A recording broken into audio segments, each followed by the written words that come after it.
Hey everyone. So you've decided to give long track speed skating a try and are now registered for your first competition. First of all, congratulations. It's going to be lots of fun. Now, a good start is an important part of your race, but there are some rules you need to follow. Starting a race in long track is different from short track, but don't worry. We'll walk you through some of the rules for starting and racing long track competitions so you know what to do. Now, the biggest difference between short track and long track speed skating is the ice surface. Now, while short track is raced on a 100 or 111 meter track in arenas across Canada, long track is raced on a much larger oval surface that is typically 400 meters long. The oval might be indoors, like in Quebec City, Calgary, or Fort St. John's, or the oval might be outdoors, like in Red Deer, Edmonton, Saskatoon, Winnipeg, Ottawa, or Halifax, to name a few.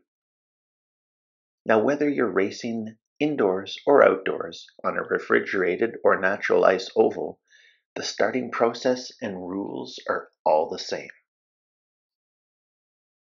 Let's take a look at the configuration of a typical long track oval. The oval is comprised of 3 lanes: the warm-up lane, the inner lane, and the outer lane. Now, as the name would suggest, the warm-up lane is used just for that, warming up before your race, while the inner and outer lanes are the primary racing lanes of a competition. Compared to short track, there are many different types of races in long track competitions: Olympic style, mass start ISU format, team pursuits, team sprints, and now even team relays. The next part of the presentation is going to focus on Olympic style racing, which is probably the most common type of racing in long track. It's unique in that there are only 2 skaters on the ice at a time, referred to as a pair. Racing for a given distance is divided by gender, where the winner is the skater with the best overall time, not the skater who won the pair. Now let's take a look at some of the typical racing distances in Olympic style: 100 meter, 500 meter, 1000 meter, 1500 meter, 3000 meter, 5000 meters, and a whopping 10,000 meters. Now, unlike short track, the starting and finishing position for various racing distances in long track are quite varied, and it's very important to understand a starting and finishing position for various racing distances to ensure you know where to present yourself for the start of your race. Here, we will show you the various starting and finishing positions for typical racing distances. 500 meters,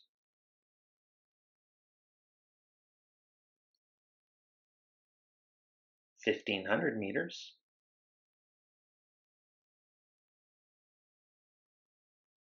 3000 and 5000 meters, 1000 meters, and 10,000 meters. Let's take a few seconds to explain some common terminology you might hear during a competition regarding the layout of the oval. You may hear people talking about finishing and crossing straights. These are highlighted here. The finishing straight is fairly self-explanatory, as it's the straight where all the finishing lines are located. The crossing straight is where skaters need to change lanes while racing an Olympic-style format, commonly referred to as crossing over. More on changing lanes further on in this tutorial. You may also notice a narrow painted box located along the outside edge of the crossing straight. This is the coaching area, or coach's box. Coaches are permitted to be on the ice during a competition, provided that they stay within the coaches area. From here, coaches can provide advice and impart racing strategies to skaters during their race. Now, you may have noticed that the 1,000, 1,500, 3,000, and 5,000 meter races have a staggered start line, as shown here. Now, this is necessary because the skaters in the inner and outer lanes must switch lanes every time they skate through the crossing straight. The staggered start ensures that both skaters have skated the exact same distances by the time they cross the finish line. Before your race, skaters will be divided into pairs based on their seed times. The number of pairs will depend on the total number of skaters registered for a given distance. The skaters in each pair will be assigned to skate in either the inner lane or the outer lane. To track the skaters while they're racing, each skater in a pair must wear a colored armband. Red for the outer lane and white for the inner lane. These armbands must be worn on the right arm. Now, if you find this a bit confusing, an easy trick to remember the color of the armband is to think of an apple. Red on the outside, signifying the outer lane, white on the inside, signifying the inner lane. Now, here's an overview of the starting procedure for Olympic-style racing. Arrive near the start area before the start of your race and check in with the referee. Make sure you have the correct armband on. The armband must be worn on your right arm. Wait in the warm-up lane for the starter to whistle or motion you on track. It's very important to always check over your shoulder for other approaching skaters before moving on track. Remember, the warm-up lane is a live lane with multiple skaters warming up before their race.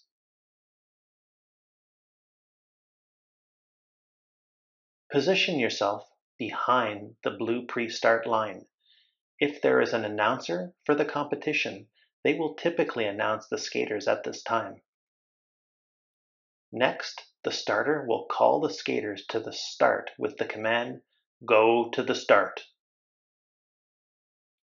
At the "Go to the start" command, skaters shall position themselves between the blue pre-start line and the red start line. Once the skaters have taken a stable pre-start position, the starter will call "Ready," at which point the skaters will take their final starting positions. You must keep this position and be completely still until the start shot or signal is fired. The start process for long track racing is like short track, but there are some fundamental differences you should be aware of. There's a distinct interval between the moment when both skaters have taken their start positions to when the start signal is given. This interval is much longer than in short track. 3-point start positions are also permitted. The 3-point start position is illustrated here and is not very common, typically only used by higher level athletes. For a 3-point start position, it's important that the hand touching the ice remains behind the start line. False starts. If a skater does not follow all the rules at the start, the starter may assign a false start. False starts can happen to anyone, so don't panic. When there is a false start, the starter will blow their whistle and/or fire a second shot.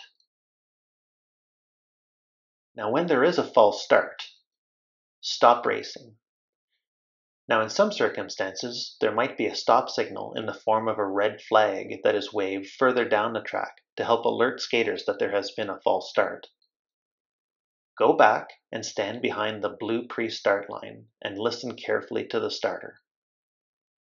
A colored flag near the start line will indicate which skater was responsible for the false start, red for the outer lane and white for the inner lane. The starter will say the lane that false started, and they may provide a reason for the false start.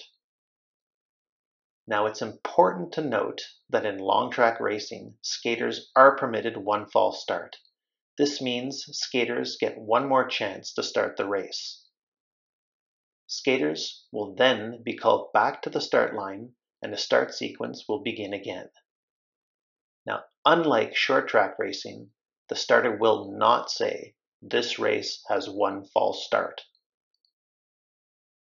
The reasons for a false start in long track are similar to those in short track.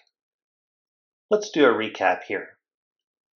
A skater's blade touches or crosses the start line after the ready command. A skater takes their start position before the ready command. A skater takes too long to get into their starting position after the ready command. A skater moves off the start line after the ready command but before the start signal. And a skater was not stable or is not holding still when in their final starting position. Now, what happens if there is a second false start in a race? If there has already been one false start in your race, no further false starts are permitted. In the case of a second false start by any of the skaters, the skater who committed the second false start will be disqualified from the race and will be asked to leave the ice. Next, let's take a look at a typical start sequence involving a false start. The skaters are already lined up behind the blue pre-start line, waiting for the starting commands. Go to the start.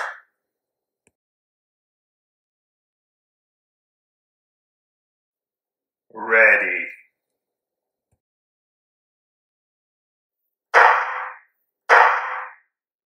A red flag may be waved in front of the skaters to signal the false start in case they did not hear. A red or a white flag at the start line identifies whether the false start was from the outer or inner lanes. When the starter signals a false start, stop skating and return to the blue pre-start line and await further instructions from the starter. False start. Inner lane. Not stable. The starter will then begin the start sequence again. The quad. Olympic-style racing is typically raced in pairs. However, longer distances can also be raced as quads or quartets. This racing format means that two pairs of skaters, in other words, 4 skaters, will be racing at a time.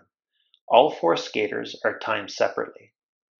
Quads are typically raced for 1,000, 1,500, 3,000, and 5,000 meter distances and help to speed up longer distance racing sets and improve the overall efficiency of the competition. These are typical of provincial and even national level competitions. So if single racing pairs are distinguished by red and white armbands, how is the second racing pair identified? Quad racing pairs are identified with the following armbands. The first pair, red armband for outer, white armband for inner, and the second pair, blue armband for outer, yellow armband for inner. Now all these different colored armbands can get really confusing, so here's a little trick for remembering the armband colors for quad racing. Now just like in single pairs, red on the outside, white on the inside, and for the second pair, think of a minion, blue on the outside and yellow on the inside.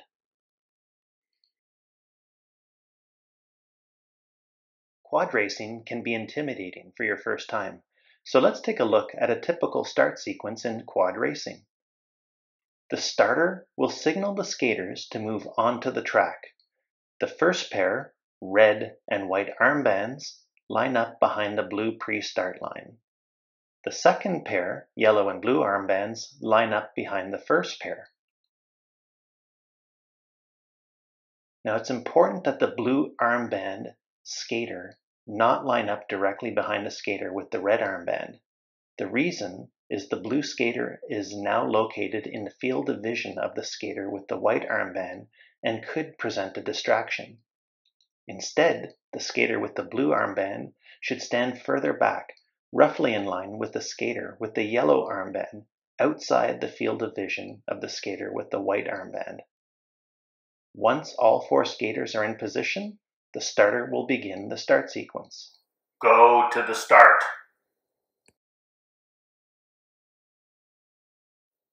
Ready.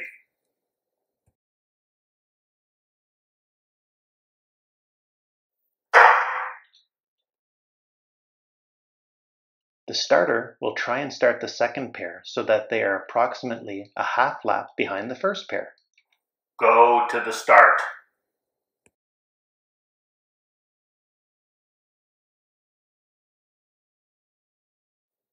Ready.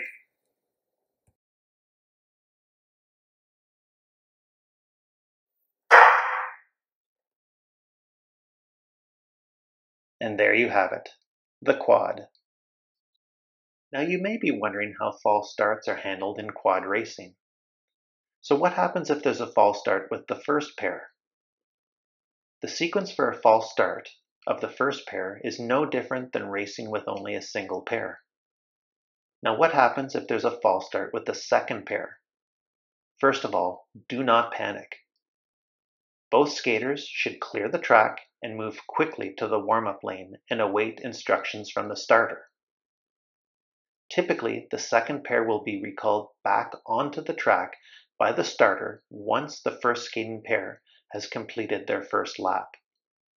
Once the first pair skates past the starting area on completion of their first lap, the starter will signal or beckon the skaters to move back to the pre-start line. The starter will announce the false start and restart the second pair.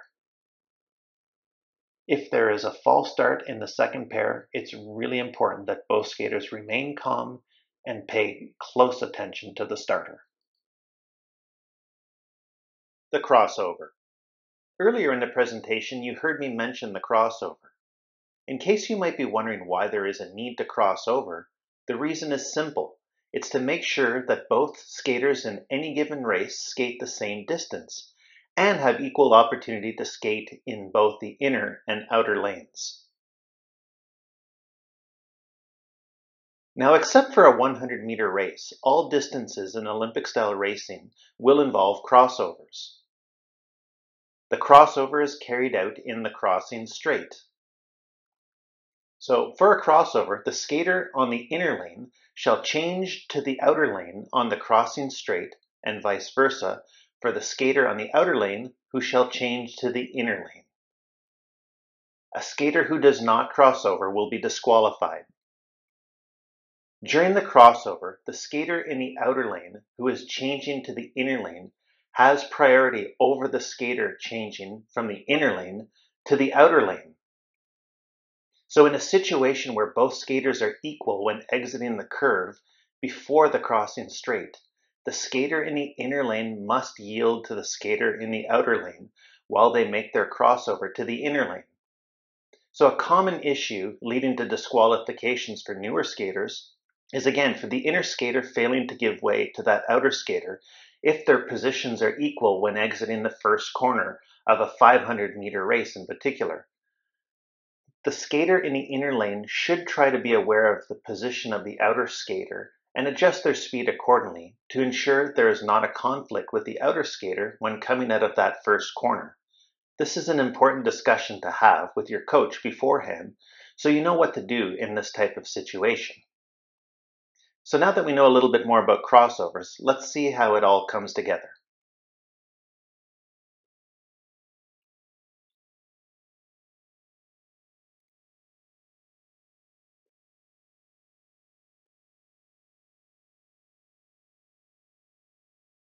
But here's a bit more information on crossovers for various racing distances. Remember, For 100 meters, no crossover. For 500 meters, one crossover and skaters finish in opposite lanes than they started in.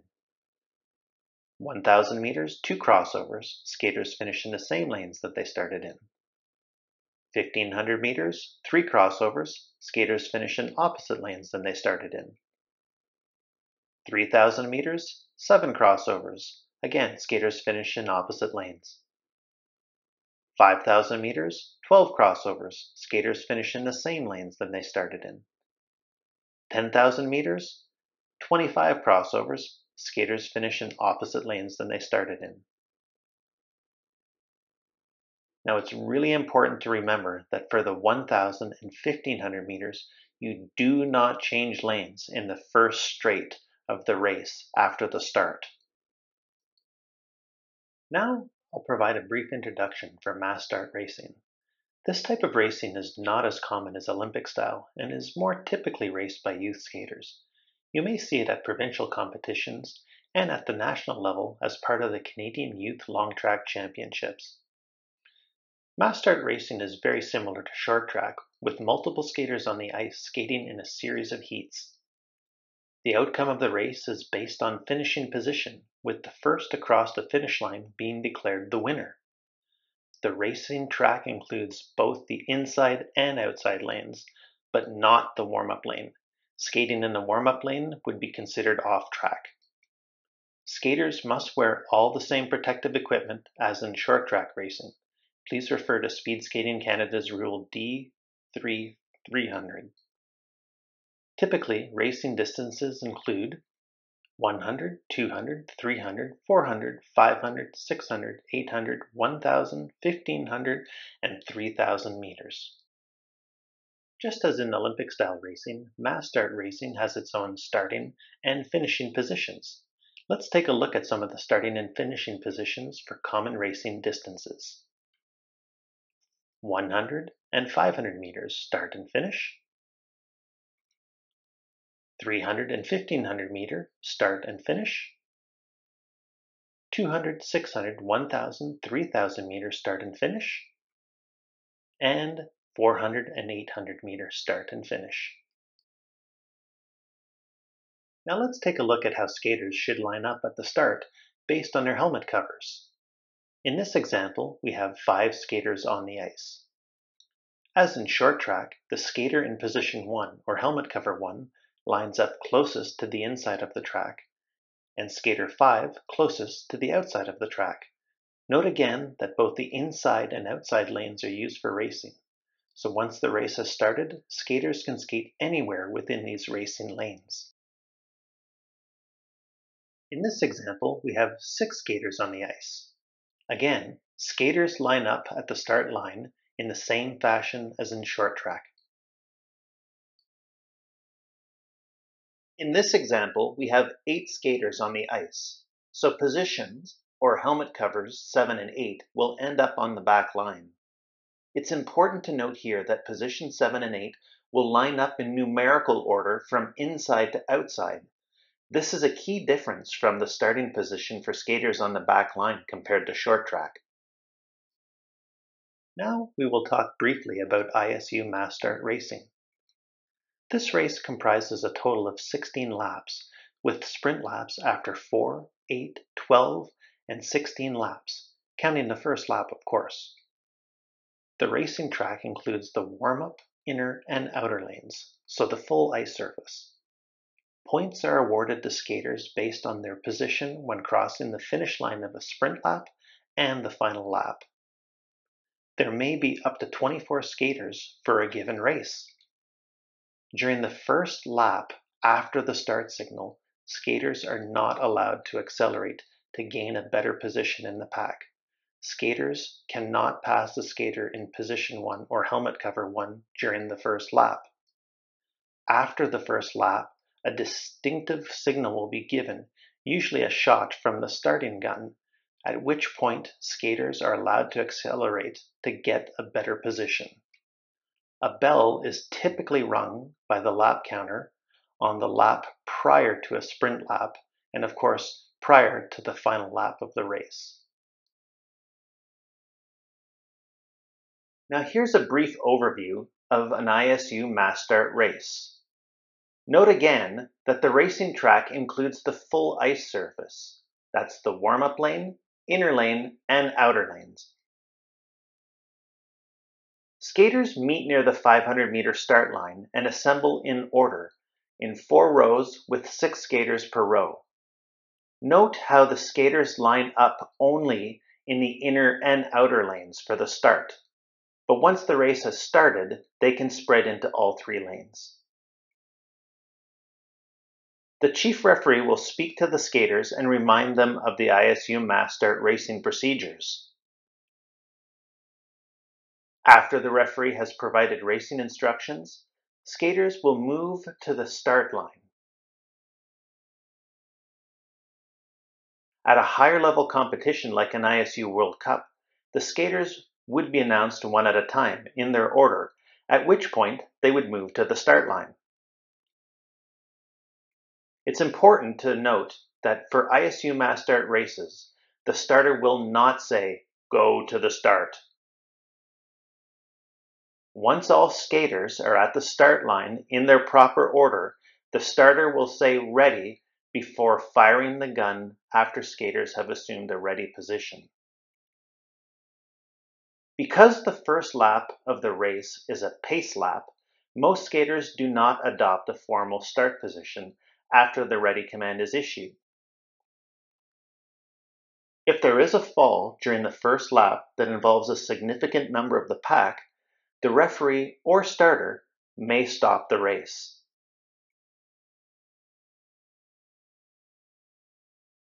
Other things to know. There may be situations where the start of a race is delayed. Although there are many reasons why this may happen, a common one is an ice repair. Depending on the length of the delay, the starter may inform the skaters that they can clear the track and move back into the warm-up lane, where they can grab their jackets to keep warm. The starter will blow their whistle to call the skaters back to the pre-start line, the blue line, when the delay is over and the race can start. Now that you know more about long track starts and racing, have fun. If you haven't tried it yet, I encourage you to try long track speed skating.